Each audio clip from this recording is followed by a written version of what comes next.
نحمده ونصلي على رسول الكريم اما بعد فاعوذ بالله من الشيطان الرجيم بسم الله الرحمن الرحيم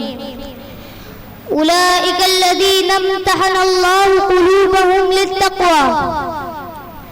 اٹھ کے ظلمت ہوئی پیدا اف کے خاور پر بزم میں جو شعلہ نوائی سے اجالا کر دے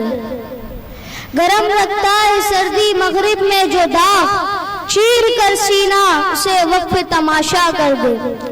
شمع کی طرح جیے بزم گائے عالم میں خود جلے دیدائے اغیار کو بینا کر دے شرکائے محفل اور میرے ہم مکتب ساتھیوں السلام علیکم ورحمۃ اللہ وبرکاتہ حالات کی ترشیوں کو پسے پشت ڈالتے ہوئے میں قلوب کی گہرائیوں میں جا کر جس مضمون سخن کو بیان کرنے جا رہا ہوں وہ ہے فضائل صحابہ کرام۔ ارباب علم،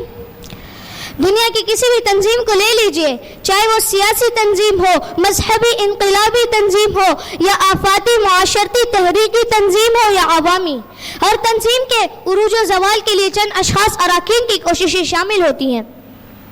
ہر تنظیم قابل اعتبار اور باصلاحیت آدمیوں کی متلاشی ہوتی ہے، جس قدر وہ عظیم ہوگی اس قدر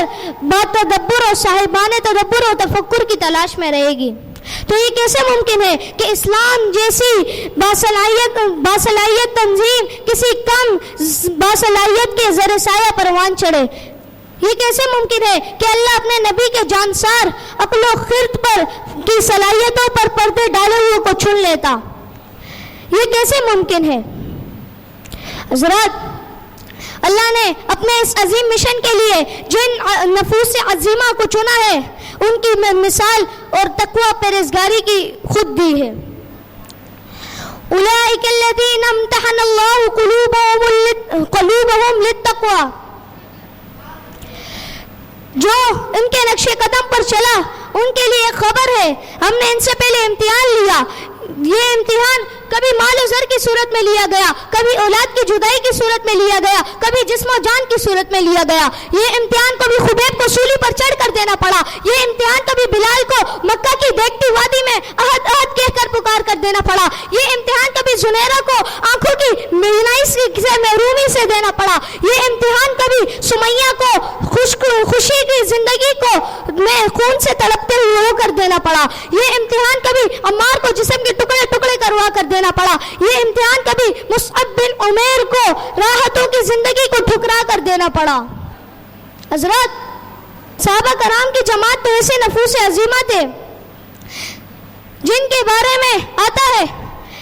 کہ وہ اسلام کی بقا و دوام کے لیے سمندروں میں اتر جاتے، پہاڑوں کو اپنی چھاتیوں کو اپنے پیروں تلے رون ڈالتے، بجلی کڑکتی تو مسکرا اٹھتے، بادل گرجتے تو کہکوں سے جواب دیا،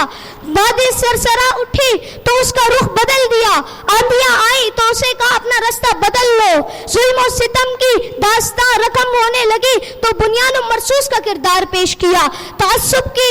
شعلے بھڑکے تو ثابت قدمی کی تصویر بن کر لوگوں کے سامنے کھڑے ہو گئے۔ جب وہ اس دنیا کو خدا حافظ کہہ کر رخصت ہوئے تو ان کے لیے آسمان لرز گیا، زمین سوگوار ہو گئی اور فرشتے آسمان سے کندھا دینے کے لیے زمین پہ اتر آئے، اور پھر عرش الہی سے آواز آئی، یا ایتھا